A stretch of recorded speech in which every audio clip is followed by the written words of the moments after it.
ಇಲ್ಲ, ನಾನು ಕೇಳೋದಿಲ್ಲ. ನಾನು ಪ್ರಾಣ ಬಿಟ್ಟರೂ ಪರವಾಗಿಲ್ಲ, ಯಾರ ಹತ್ರ ಕೈ ಚಾಚೋದಿಲ್ಲ. ಅವನೇ ಹೋಗಿ ಕೇಳಿಬಿಟ್ಟ, ಒಂದು 50 ರೂಪಾಯಿ ಕೊಡ್ರಣ ಇದಿಟ್ಕೊಂಡು ಅಂತ. ಆ ಮನುಷ್ಯ ಪಾಪ ಇವತ್ತು ನೆನ್ಕೋಬೇಕು, ಯಾರೋ ಗೊತ್ತಿಲ್ಲ, ಆವತ್ತು ಆ ವಾಚ್ನ ಅವ್ರು ತಗೊಂಡಿಲ್ಲ. ಯಾಕೆ ಅಂತ ಹೇಳಿದ್ರು. ಇಲ್ಲ, ಹೊಟ್ಟೆ ಹಸಿತಾಯಿದೆ, ಊಟ ಮಾಡಬೇಕು, ಈ ಥರ ಕೆಲಸ ಹುಡ್ಕೊಂಬಂದ್ವಿ ಅಂತ ಹೇಳಿದ್ರು. ಆ ಮನುಷ್ಯ ಅವತ್ತು 10 ರೂಪಾಯಿ ಕೊಟ್ಟ. ಆ 10 ರೂಪಾಯಿ ಇವತ್ತು ಕೋಟಿ ಸಮಾನ ನನಗೆ. 2007ರಲ್ಲಿ ನಮ್ಮ ತಂದೆಗೆ ಹೃದಯಾಘಾತ ಆಯಿತು. ನಮ್ಮ ತಂದೆ ತೀರ್ಕೊಂಡ್ಮೇಲೆ ಇದ್ದಿದ್ದು ಶಕ್ತಿ ಕುಗ್ಗಿಬಿಡ್ತು ನನಗೆ. ನಮ್ಮ ತಂಗಿಗೆ ಮದುವೆ ಮಾಡಬೇಕಿತ್ತು, ಮದುವೆ ಮಾಡೋಕ್ಕೆ ಶಕ್ತಿ ಇಲ್ಲ, ಜೀವನ ನಡೆಸೋಕ್ಕೆ ಆಗ್ತಿಲ್ಲ. ಇದ್ದಿದ್ದು ಬೋರಲ್ಲಿ ನೀರು ನಿಂತೋಯ್ತು. ಅವಾಗ ಗೊತ್ತಾಯ್ತು ನನಗೆ ರೈತರಿಗೆ ಎಷ್ಟು ಮತ್ತೆ ವ್ಯವಸಾಯ ಮಾಡಿದೆ. 97ರಲ್ಲಿ ಹೋದ್ಮೇಲೂ 2000 ತನಕ ವ್ಯವಸಾಯ ಮಾಡಿದೆ. ಮತ್ತೆ ಬಂದು ಏನೋ ಮಾಡಬೇಕು ಅಂತ ಅವತ್ತು 3-4 ದಿನಕ್ಕೆ ಮತ್ತೆ ವಾಪಸ್ ಹೋದೆ, ಮತ್ತೆ ವ್ಯವಸಾಯ ಮಾಡಿದೆ. ಅದೇ ಒಂದು ನಾನು ಮುಂಚೆ ಹೆಂಗಿದ್ದೆ ಅದೇ ಥರ ನನ್ನ ಮಕ್ಕಳನ್ನ ಆ ಒಂದು ಸ್ಥಾನಕ್ಕೆ ತರಬೇಕು ಅಂಥೇಳಿ ನಮ್ಮಪ್ಪನ ಛಲ. ಅದೇ ಕೊರಗಲ್ಲಿ ನಮ್ಮಪ್ಪ ತೀರ್ಕೊಂಬಿಟ್ರು. ಅವತ್ತಿಂದ ಏನಾದರೂ ಮಾಡಬೇಕು. ಇವತ್ತು ಆ ಬಡತನ ನಮ್ಮ ತಂದೆನ ಕಳ್ಕೊಂಡು,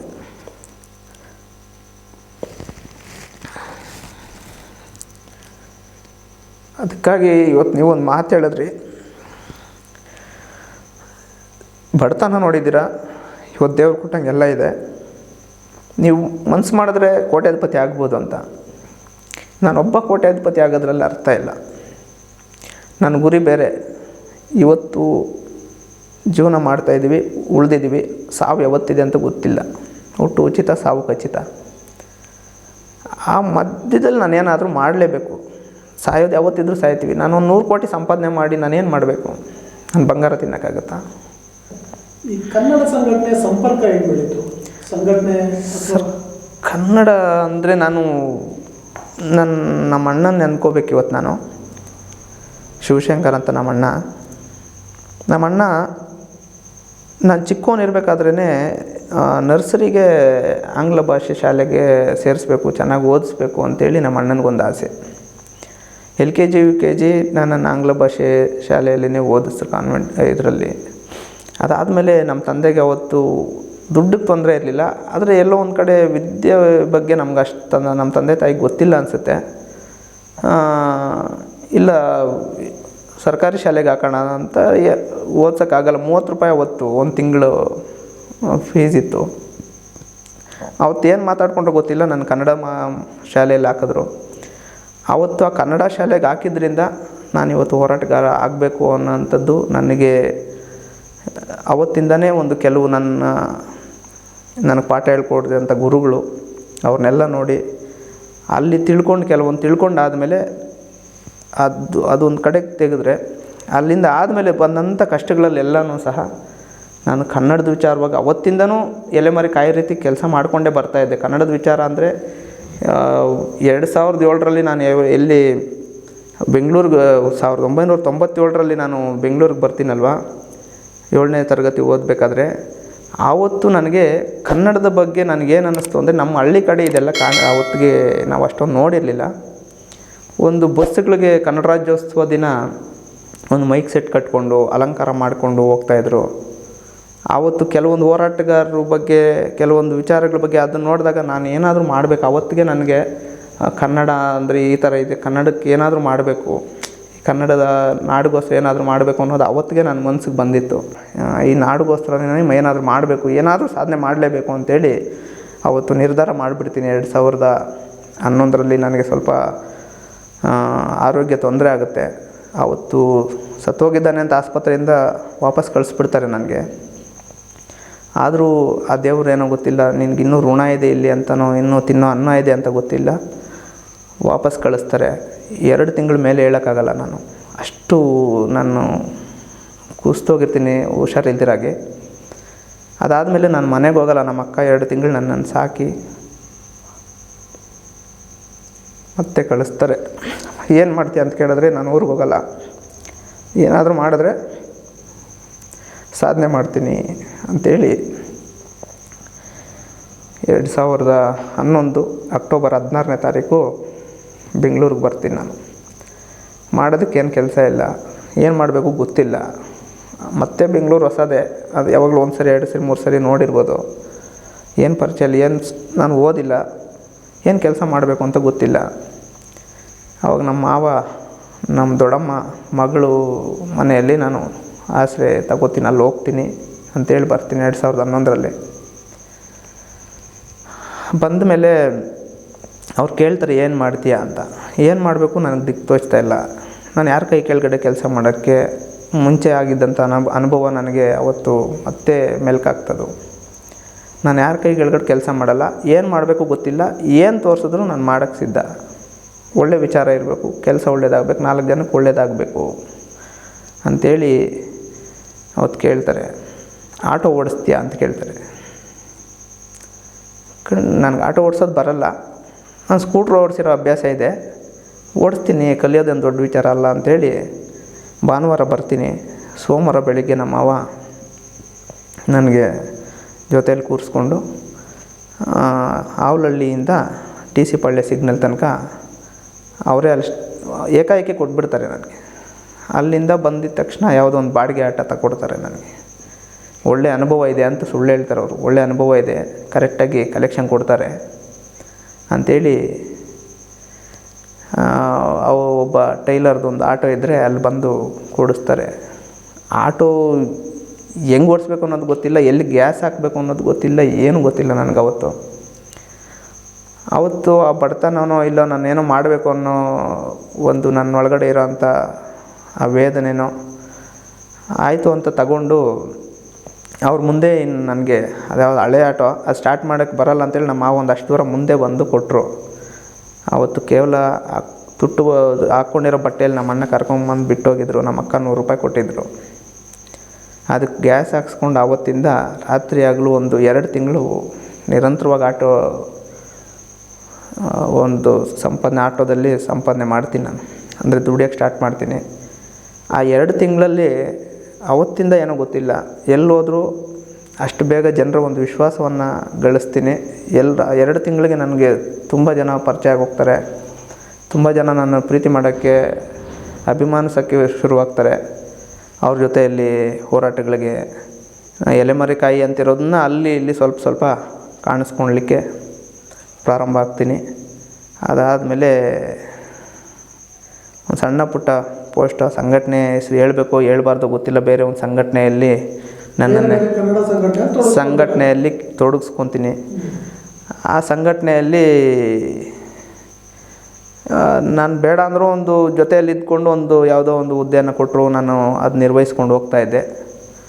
ಒಂದು ಅಷ್ಟರಲ್ಲಿ ನನಗೆ 2-3 ವರ್ಷ ಕಳೀತು.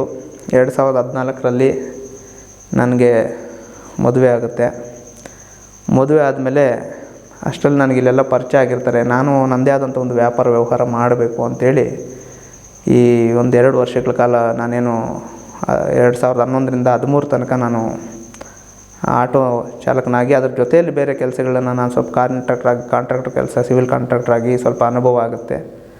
ಅದನ್ನು ಮಾಡ್ತಾ ಸ್ವಲ್ಪ ನಂದು ರಿಯಲ್ ಎಸ್ಟೇಟು ಉದ್ಯಮಿಯಾಗಿ ಸಣ್ಣ ಪುಟ್ಟ ಕೆಲಸಗಳು ಮಾಡಲಿಕ್ಕೆ ಪ್ರಾರಂಭ ಆಗ್ತಾ ಅದ್ರ ಜೊತೆಯಲ್ಲಿ ಕನ್ನಡದ ಕೆಲಸಗಳನ್ನು ತೊಡಗಿಸ್ಕೊಂಡು ಹೋಗ್ತೀನಿ. ಕನ್ನಡವನ್ನು ಉಳಿಸೋದ್ರಲ್ಲಿ ಕನ್ನಡಿಗರ ಪಾತ್ರ ಏನು ಸರ್? ಕನ್ನಡ ಭಾಷೆಯನ್ನು ಉಳಿಸೋದು, ಇವತ್ತು ಕನ್ನಡಿಗರು ಒಂದಷ್ಟು ಹೋರಾಟ ಮಾಡೋದ್ರಿಂದನೇ ಕನ್ನಡ ಉಳಿದಿದೆ ಅಂಥೇಳಿ ನಾವೆಲ್ಲರೂ ಅಂದ್ಕೊಂಡಿದ್ದೀವಿ, ಶ್ರಮನೂ ಪಡ್ತಾಯಿದ್ದೀವಿ. ಅದಕ್ಕೆ ಅರ್ಥನೇ ಇಲ್ಲದೇ ಆಗಿದೆ. ಇವತ್ತಿನ ಸರ್ಕಾರ ಕನ್ನಡ ಉಳಿಸೋದು ದೊಡ್ಡ ವಿಚಾರ ಅಲ್ಲ ಸರ್, ಹೋರಾಟಗಾರರು ಯಾರೂ ಬೇಕಾಗಿಲ್ಲ ಸರ್. ಕನ್ನಡ ಉಳಿಬೇಕಾದ್ರೆ ನಮ್ಮ ಸರ್ಕಾರಗಳಿಗೆ ನಮ್ಮ ಕನ್ನಡ ಅಭಿಮಾನ ಇರಬೇಕು. ಸರ್ಕಾರ ಇವತ್ತು ಮನಸ್ಸು ಮಾಡಿದ್ರೆ, ಕಟ್ಟುನಿಟ್ಟಿನ ಆದೇಶ ಮಾಡಿದ್ರೆ, ಅವ್ರಿಗೆ ಉದ್ದೇಶ ಕನ್ನಡ ಉಳಿಬೇಕು ಅನ್ನೋದಿದ್ದರೆ ಕನ್ನಡ ಉಳಿಸೋದು ದೊಡ್ಡ ವಿಚಾರನೇ ಅಲ್ಲ ಸರ್. ನನಗೆ ಗೊತ್ತಿದೆ. ಇವತ್ತು ತಪ್ಪು ಮಾಡ್ತಾ ಲಂಚ ಲಂಚ ಲಂಚ, ಎಲ್ಲ ಕಡೆ ಲಂಚ ಸರ್. ಇವತ್ತು ಹೇಳೋದಕ್ಕೆ ಚೆನ್ನಾಗಿದೆ ಸರ್, ಎಲ್ಲ ನಾಮಫಲಕಗಳಲ್ಲಿ ಆದೇಶ ಮಾಡುತ್ತೆ ಕನ್ನಡ 60% ಇರಬೇಕು ಅಂತೇಳಿ. ಮತ್ತೊಂದು ಕಡೆ ಪರವಾನಗಿ ಕೊಡುವಂಥ ಸಂದರ್ಭದಲ್ಲಿ BBMP ಕಚೇರಿಯಿಂದ ಅಂಗಡಿ ಮುಂಗಟ್ಟು ಕಾರ್ಖಾನೆಗಳಿಗೆ ಪರವಾನಗಿ ಕೊಡ್ತಾರಲ್ವ, ಆವತ್ತು ಅವ್ರು ಹೇಳ್ಬೋದು ನೀವು ಕನ್ನಡ ನಾಮಫಲಕವನ್ನು ಅಳವಡಿಸಿ ಕನ್ನಡಿಗರಿಗೆ ಗೌರವ ಕೊಡಿ. ಅದೊಂದು ಕಟ್ಟುನಿಟ್ಟಾಗಿ ಆದೇಶ ಮಾಡಿ ನೀವು ಅದೊಂದು ಫೋಟೋ ತಗೊಂಬಂದು ಕೊಡಿ. ನಮ್ಮ ಅಧಿಕಾರಿ ಬಂದು ನೋಡಿ ಅದನ್ನು ಪರಿಶೀಲನೆ ಮಾಡಿದ ಮೇಲೆ ನಿಮ್ಮ ಪರವಾನಗಿ ಕೊಡ್ತೀನಿ ಅನ್ನೋದಾದರೆ ಯಾಕೆ ಸರ್ ಕನ್ನಡ ಬದಲಾಗೋದಿಲ್ಲ?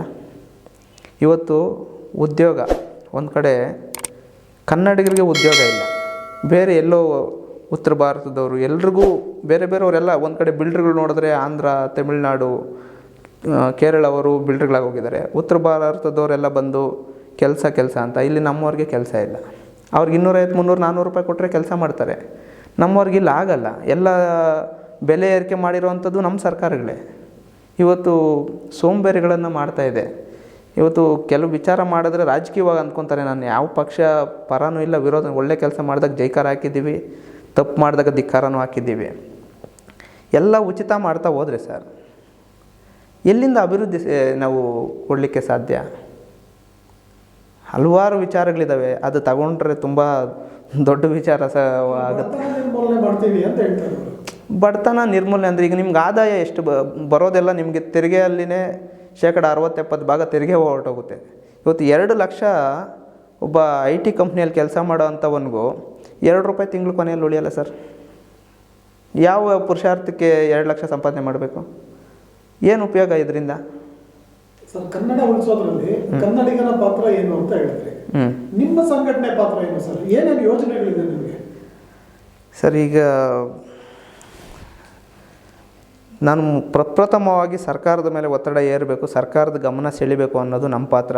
ನಾವು ಎಲ್ಲೂ ಸಹ ನಾವು ಬಹುತೇಕ ಕನ್ನಡ ಉಳಿಸೋದ್ರಲ್ಲಿ ಇವತ್ತು ಹಿಂದಿ ಸೆಪ್ಟೆಂಬರ್ 14ನೇ ತಾರೀಕು ಹಿಂದಿ ದಿವಸ ಆಚರಣೆ ಮಾಡ್ತಾರೆ. ಆವತ್ತು ಒಂದು ದಿನ ಹೇಳ್ತಾರೆ ಹಿಂದಿ ಬಳಸಬಾರ್ದು, ಕನ್ನಡ ಬಳಸಬೇಕು, ಹಿಂದಿ ದಿವಸ ಆಚರಣೆ ಮಾಡಬಾರ್ದು ಅಂತ. ನಮ್ಗೆ ಅದು ಪ್ರಶ್ನೆ ಅಲ್ಲ. ಕನ್ನಡ ನಮ್ಮ ಭಾಷೆ ಸರ್. ನನಗೊಂದು ಬೇಸರ ಆಗ್ತಾ ಇರೋದ್ರಿಂದ ಕನ್ನಡ ಭಾಷೆ ನಮ್ಮ ಪ್ರಾದೇಶಿಕ ಭಾಷೆ. ನಮ್ಮ ಭಾಷೆಯನ್ನು ಮಾತಾಡಿ ಅನ್ನುವಂಥದ್ದು ಎಲ್ಲಾದರೂ ಇದ್ದರೆ ಅದು ಬರೀ ಕರ್ನಾಟಕದಲ್ಲಿ ಮಾತ್ರನೇ. ಬೇರೆ ಯಾವುದೇ ರಾಜ್ಯಕ್ಕೆ ಹೋಗಿ ಅವರ ಭಾಷೆ ಪ್ರಥಮವಾಗಿರುತ್ತೆ. ನಾನು ಬೇರೆ ರಾಜ್ಯಗಳಿಗೆ ಹೋದಾಗ ನಾನು ನೋಡಬೇಕು ಅಂತಲೇ ಹೋದೆ. ಬೇರೆ ರಾಜ್ಯಗಳಿಗೆ ಹೋದಾಗ ನನಗೆ ಎಷ್ಟು ಸಂತೋಷ ಆಗುತ್ತೆ ಅಂದರೆ, ನಿಮಗೆ ಹಿಂದಿ ರಾಜ್ಯಗಳಿಗೆ ಹೋದರೆ ದೊಡ್ಡದಾಗಿ ಹಿಂದಿ ಹಾಕಿರ್ತಾರೆ, ಎಲ್ಲೋ ಒಂದು ಸಣ್ಣದಾಗಿ ಇಂಗ್ಲೀಷನ್ನು ಬಳಸಿರ್ತಾರೆ. ನಿಮಗೆ ಆಂಧ್ರ ಪ್ರದೇಶ, ತೆಲಂಗಾಣಕ್ಕೆ ಹೋದರೆ ತೆಲುಗಲ್ಲಿ ಹಾಕಿರ್ತಾರೆ, ತಮಿಳ್ನಾಡಿಗೆ ಹೋದರೆ ತಮಿಳಲ್ಲಿ ಹಾಕಿರ್ತಾರೆ. ಇದು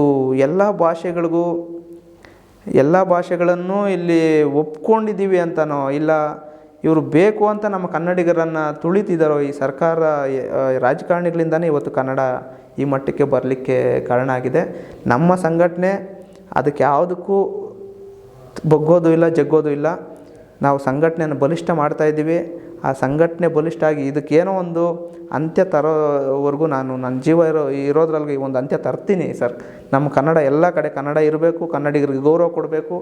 ಕನ್ನಡಿಗರಿಗೆ ಮತ್ತೊಂದು ವಿಚಾರ ಸರ್, ಕನ್ನಡಿಗರಿಗೆ ಮೋಸ ಮಾಡಿದ್ರು ಮೋಸನೇ ಅಲ್ವಾ ಸರ್? ಇವತ್ತು ನಾವು ಕನ್ನಡಿಗರು, ಅವರು ಬೇರೆ ಅನ್ಯ ಭಾಷಿಕರು ಅಂತ ಹೇಳ್ತೀವಿ.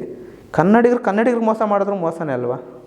ಆ ದೃಷ್ಟಿಯಲ್ಲಿ ನಾನು ಎಲ್ಲ ರೀತಿಯಲ್ಲೂ ಬರೀ ಭಾಷೆ ಅಂತಲ್ಲ, ಭಾಷೆ ರಕ್ಷಣೆ ಮಾಡೋದ್ರ ಜೊತೆಯಲ್ಲಿ ಯಾರಿಗೆ ಅನ್ಯಾಯ ಆದರೂ ನನಗೆ ನ್ಯಾಯ ಕೊಡಿಸೋವಂಥ ಕೆಲಸ ಮಾಡಬೇಕು ಅಂತೇಳಿ ನಾನಿವತ್ತು ನನ್ನ ದಾರಿ ಸಾಗ್ತಾಯಿದ್ದೀನಿ ಸರ್.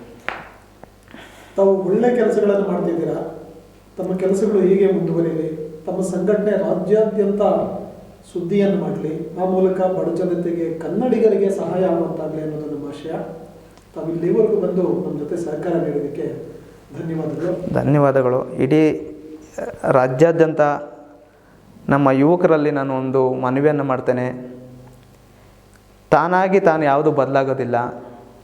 ನಾವು ಯಾರಿಗೂ ಭಯಪಟ್ಟು ಕೂತ್ಕೊಳ್ಳದೆ ನಮ್ಮ ಪಾತ್ರ ಇರಬೇಕು. ನಮಗೆ ಕನ್ನಡ ಉಳಿಬೇಕು, ನಮಗೆ ನ್ಯಾಯ ಸಿಗಬೇಕು. ಎಲ್ಲ ವ್ಯವಸ್ಥೆಗಳು ಹಾಳಾಗಿದ್ದಾವೆ. ಅದರ ಉಳಿಬೇಕಂದ್ರೆ ನಾವು ಧೈರ್ಯದಿಂದ ನಾವು ನಮಗೆ ಯಾಕೆ ಅನ್ನೋದನ್ನು ಬಿಟ್ಟು ಹೊರಗಡೆ ಬಂದು ಈ ನಾಡು ನುಡಿ ಉಳಿಸೋದ್ರಲ್ಲಿ ನೀವು ಮುಂದೆ ಬಂದರೆ ಖಂಡಿತ ಅಸಾಧ್ಯ ಯಾವುದೂ ಇಲ್ಲ, ಎಲ್ಲವೂ ಸಾಧ್ಯ. ಹೊರಗಡೆ ಬನ್ನಿ. ನಿಮಗೆ ಏನು ಬೇಕಾದರೂ ನನ್ನ ಕೈಲಾದಂಥ ಸಹಾಯ ಮಾಡಲಿಕ್ಕೆ ಮುಂದಿನ ದಿನಗಳಲ್ಲಿ ಬಡತನ ನಿರ್ಮೂಲನೆ ಮಾಡಬೇಕು. ನಮ್ಮ ಈ ಕರೋನಾ ಸಂದರ್ಭದಲ್ಲಿ ಆಕ್ಸಿಜನ್ ಸಿಗದೆ ಸುಮಾರು ಪ್ರಾಣಗಳನ್ನು ನಾವು ಕಳ್ಕೊಂಡಿದ್ದೀವಿ. ಇವತ್ತು 1 ಕೋಟಿ ಸಸಿ ನೆಡಬೇಕು ಅನ್ನೋ ಒಂದು ಅಭಿಯಾನವನ್ನು ನಾವು ಒಂದು 2-3 ವರ್ಷಗಳಿಂದ ಮಾಡ್ತಾಯಿದ್ದೀವಿ. ಆದರೆ ಸ್ವಲ್ಪ ನಿಧಾನಗತಿಯಲ್ಲಿ ಸಾಗ್ತಾ ಇದೆ. ಅತಿ ಶೀಘ್ರದಲ್ಲಿ ನಾನೊಂದು ಅಧಿಕೃತವಾಗಿ ಒಂದು ಉದ್ಘಾಟನೆ ಮಾಡಿ ಇಡೀ ರಾಜ್ಯಾದ್ಯಂತ ಪ್ರತಿಯೊಬ್ಬರು ನಮ್ಮ ಸಂಘಟನೆಯವರು ಮತ್ತು ನಾನಾ ಬೇರೆ ಬೇರೆ ಕೆಲಸಗಳಿಗೆ ವೆಚ್ಚ ಮಾಡುವಂಥ ಅದನ್ನು ಬಿಟ್ಟು ಒಂದು ಊಟದ ಹಬ್ಬ ಮಾಡಿಕೊಂಡ್ರೆ, ಒಂದು ಶುಭ ಕಾರ್ಯಗಳಲ್ಲಿ ಒಂದು ಸಸಿ ನೆಡುವಂಥ ಕೆಲಸ ಆಗಬೇಕು. ಮುಂದೆ ಎಂಥ ಕಾಲ ಬರುತ್ತೋ ಗೊತ್ತಿಲ್ಲ. ಇವತ್ತು ನಾವು ತಿನ್ನೋ ಆಹಾರದಲ್ಲಿ ಗುಣಮಟ್ಟ ಇಲ್ಲ, ಎಲ್ಲ ಒಂದು ರಾಸಾಯನಿಕ ಗೊಬ್ಬರಗಳು ಮತ್ತು ಕೀಟನಾಶಕಗಳು ಇವತ್ತು ನಮಗೆ ಪ್ರಾಣಕ್ಕೆ ಕುತ್ತು ತರುವಂಥ ಒಂದು ದೃಷ್ಟಿಯಲ್ಲಿ ರೈತರಿಗೆ ತುಂಬ ಅನ್ಯಾಯ ಆಗ್ತಾಯಿದೆ. ರೈತರ ಬಗ್ಗೆ ತುಂಬ ಕಾಳಜಿ ಇದೆ. ರೈತರು ಇವತ್ತು ನಾನು ಮುಖ್ಯವಾಗಿ ಒಂದು ಮಾತು ಮಾತಾಡಬೇಕು. ಇವತ್ತು ಸರ್ಕಾರದ ಏನೊಂದು ಕೆಟ್ಟ ನಿರ್ಧಾರ ಅಂದರೆ, ಇಡೀ ದೇಶದಲ್ಲಿ, ಬರೀ ನಮ್ಮ ರಾಜ್ಯ ಅಂತಲ್ಲ, ಇಡೀ ದೇಶದಲ್ಲಿ ರೈತರಿಗೆ ಬೆಂಬಲ ಬೆಲೆ, ನಿಗದಿತ ಬೆಲೆ ಕೊಟ್ಟಿಲ್ಲ. ಯಾಕೆ ಅಸಾಧ್ಯ ಅಂತ ನನಗೆ ಅರ್ಥ ಆಗ್ತಾಯಿಲ್ಲ. ಇವತ್ತು ಅವ್ರು ತಗೊಳ್ಳುವಂಥ ಕೀಟನಾಶಕ ರಸಗೊಬ್ಬರಗಳಿಗೆ ಬೆಲೆ ನಿಗದಿ ಮಾಡಿದ್ದೀರಿ. ಅದೇ ನಾವು ರೈತರು ಬೆಳೆಯೋಂಥ ಬೆಳೆಗೆ ಅದಕ್ಕೆ ಯಾವ ಸಮಯದಲ್ಲಿ ಎಷ್ಟು ಬೆಳಿಬೇಕು, ಎಷ್ಟು ನಾವು ಖರ್ಚು ಮಾಡಿದ್ರೆ ನಮ್ಗೆ ಎಷ್ಟು ವಾಪಸ್ ಆದಾಯ ಬರುತ್ತೆ ಅನ್ನುವಂಥದ್ದು ಇಲ್ಲಿವರೆಗೂ ಯಾವ ರಾಜಕಾರಣಿನೂ ಮಾತಾಡಲಿಲ್ಲ, ಯಾರೂ ಮಾತಾಡಲಿಲ್ಲ. ಇಷ್ಟು ವಿಜ್ಞಾನಿಗಳಿದ್ದಾರೆ, ಇಷ್ಟು ಜನ ಇದ್ದಾರೆ, ಯಾರೂ ಮಾತಾಡಲಿಲ್ಲ. ಅದು ಒಂದು ದೊಡ್ಡ ನನ್ನಲ್ಲಿ ಕಾಡ್ತಾ ಇರೋವಂಥ ಪ್ರಶ್ನೆ. ಇದು ನಿಗದಿತ ಬೆಲೆ, ರೈತರಿಗೊಂದು ಆದಾಯ ಬರೋವಂಥ ಒಂದು ದೊಡ್ಡ ಆದಾಯ ಬರಬೇಕು. ಇವತ್ತು ರೈತರು ಮಾಡುವಂಥ ಸಾಲ, ಪ್ರತಿಯೊಬ್ಬ ರೈತನೂ ಸಾಲದಲ್ಲೇ ಇದ್ದಾನೆ. ಇವತ್ತು ಸಾಲ ಇಲ್ಲದೆ ಇರೋಂಥ ರೈತ ಕಾಣಲಿಕ್ಕೆ ಸಿಗೋದಿಲ್ಲ. ಅವ್ನು ಖರ್ಚು ಮಾಡೋದು ಒಂದು 50,000 1 ಲಕ್ಷ ಖರ್ಚು ಮಾಡಿದ್ರೆ 10,000 ವಾಪಸ್ ಬರಲ್ಲ. ಯಾಕೆ ರೈತರು ಸಾಯದೆ ಇನ್ನೇನು ಮಾಡಲಿಕ್ಕೆ ಸಾಧ್ಯ? ಹಾಗಾಗಿ ರೈತರ ಪರವಾಗಿ ನಮ್ಮ ಸರ್ಕಾರ ಇವತ್ತು ಗಟ್ಟಿ ಧ್ವನಿಯಾಗಿ ನಿಲ್ಲಬೇಕಾಗತ್ತೆ. ಯಾವುದೇ ಸರ್ಕಾರ ಆಗಲಿ ರೈತರ ಪರವಾಗಿ ಯಾರು ಸುಮ್ಮನೆ ನಾನು ಅಕ್ಕಿ ಕೊಟ್ಟೆ, ಬೇಳೆ ಕೊಟ್ಟೆ, ಇದು ಕೊಟ್ಟೆ, ಅದು ಕೊಟ್ಟೆ, ಇವೆಲ್ಲ ಜನರಿಗೆ ಉಪಯೋಗ ಇಲ್ಲ. ರೈತರನ್ನ ಉಳಿಸ್ಕೊಂಡ್ರೆ ಖಂಡಿತ ಈ ರಾಜ್ಯ, ಈಗಾಗಲೇ ನಮ್ಮ ದೇಶಕ್ಕೆ ನಮ್ಮ ರಾಜ್ಯ ತೆರಿಗೆ ಕಟ್ಟೋದ್ರಲ್ಲಿ 2ನೇದಾಗಿದೆ. ನಾವು ಪ್ರಥಮವಾಗಿ ನಿಲ್ತೀವಿ. ರೈತರಿಗೆ ಒಂದು ಅನುಕೂಲ ಮಾಡಬೇಕು ಅಂತೇಳಿ ಕಳಕಳಿ ಮನವಿ ಮಾಡಿ, ಇಡೀ ರಾಜ್ಯದ ಕನ್ನಡಿಗರನ್ನು ಕನ್ನಡ ಉಳಿಸ್ಬೇಕು, ಬೆಳೆಸಬೇಕು, ನಮಗೆ ಸಹಕಾರ ಕೊಡಿ. ಏನೇ ಆಗಲಿ ನಿಮ್ಮ ಜೊತೆ ನಾವು ಇರ್ತೀವಿ ಈ ನಾಡು ನಡಿಕೊಟ್ಟೋದ್ರಲ್ಲಿ ಅಂತೇಳಿ ನಾನು ನನ್ನನ್ನು ಕರೆದು ಈ ಒಂದು ಸಂದರ್ಶನ ಪ್ರಥಮವಾಗಿ ಭಾಳಷ್ಟು ಜನ ಕರೆದಿದ್ದರು. ನಾನೆಲ್ಲೂ ಸಂದರ್ಶನ ಪ್ರಥಮವಾಗಿ ನಾನು ಸಂದರ್ಶನವನ್ನು ಕೊಟ್ಟಿದ್ದೇನೆ. ನನ್ನ ಒಂದು ನೋವುನಳ್ಳಿಗಳನ್ನು ಒಂದಿಷ್ಟು ಹಂಚ್ಕೊಂಡಿದ್ದೀನಿ. ಭಾಳಷ್ಟು ನೋವುಗಳಿದ್ದಾವೆ ನನ್ನ ಜೀವನದಲ್ಲಿ. ಸುಖ ಅನ್ನೋದಕ್ಕಿಂತ ನೋವುಗಳಲ್ಲೇ ಬಂದಿದ್ದೇನೆ. ಹಾಗಾಗಿ ನ್ಯೂಸ್ ಲೀಡರ್ ಕನ್ನಡ ವಾಹಿನಿಗೆ ನಮ್ಮ ಲಕ್ಷ್ಮೀಪ್ರಸಾದ್ ಸರ್ ಅವ್ರಿಗೆ ಧನ್ಯವಾದಗಳನ್ನು ಹೇಳ್ತಾ, ಇಂಥ ಒಂದು ಕನ್ನಡ ಪರ ಹೋರಾಟಗಾರರನ್ನು, ಪ್ರಾಮಾಣಿಕರನ್ನು ಗುರುತಿಸಿದ್ದಕ್ಕೆ ನಾನು ಅವರಿಗೆ ಚಿರಋಣಿ ಅಂತೇಳಿ ಧನ್ಯವಾದಗಳನ್ನು ಅರ್ಪಿಸ್ತೇನೆ. ನಾನು ಪ್ರಾರಂಭದಲ್ಲಿ ಇವರನ್ನು ಯಾಕೆ ವಿಶೇಷ ವ್ಯಕ್ತಿ ಅಂತ ಕರೆದೆ ಅಂತ ತಮಗೆ ಅರ್ಥ ಆಗಿರಬಹುದು. ಕನ್ನಡ ಸಂಘಟನೆಗಳಂದರೆ ಕೇವಲ ಯಾವುದೋ ಒಂದು ಕನ್ನಡ ಪರವಾದಂಥ ಹೋರಾಟಕ್ಕೋ ನೆಲ ಜಲದ ವಿಚಾರಕ್ಕೋ ಅಲ್ಲ. ಹೌದು, ಅದರ ಮುಖ್ಯ ಉದ್ದೇಶ ಅದೇ ಇದ್ದರೂ ಒಂದು ಕನ್ನಡ ಸಂಘಟನೆ ಎಂದರೆ ಕನ್ನಡಿಗರಿಗೆ ಆಗುವಂತಹ ಪ್ರತಿ ಅನ್ಯಾಯವನ್ನು ತಡೆಯುವಂತಹ ಕೆಲಸವನ್ನು ಮಾಡಬೇಕು ಅನ್ನೋದನ್ನ ಶ್ರೀನಿವಾಸ ಗೌಡರು ತಮ್ಮ ಕೆಲಸದ ಮುಖಾಂತರ ತೋರಿಸ್ತಾ ಇದ್ದಾರೆ. ಸ್ನೇಹಿತರೆ, ಇದು ನ್ಯೂಸ್ ಲೀಡರ್ ಕನ್ನಡ. ಇದು ನಿಮ್ಮ ಧ್ವನಿ, ನೀವೇ ನಮ್ಮ ಧ್ವನಿ. ಮುಂದಿನ ದಿನಗಳಲ್ಲಿ ಮತ್ತೊಬ್ಬ ವಿಶೇಷ ಅತಿಥಿಯೊಂದಿಗೆ ನಿಮ್ಮನ್ನು ಭೇಟಿಯಾಗ್ತೇನೆ. ನಮಸ್ಕಾರ.